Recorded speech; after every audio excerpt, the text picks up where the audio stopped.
देखने को मिल जाएगा। तो ये अपना पहला तरीका है, ये बहुत अच्छा सा मोड है। चलो नेक्स्ट नंबर 2। तो सिंपल सा आपको यहाँ पे अचीवमेंट वाले ऑप्शन पे जाना है, ऑल पे क्लिक करना है। ऑल पे क्लिक करने के बाद यहाँ पे अचीवमेंट रिवॉर्ड्स मिल होंगे, जैसे 8000 पॉइंट्स पे यहाँ पे आपको एक इमोट मिल रहा है।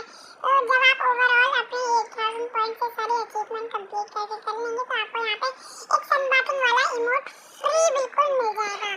Next number 3।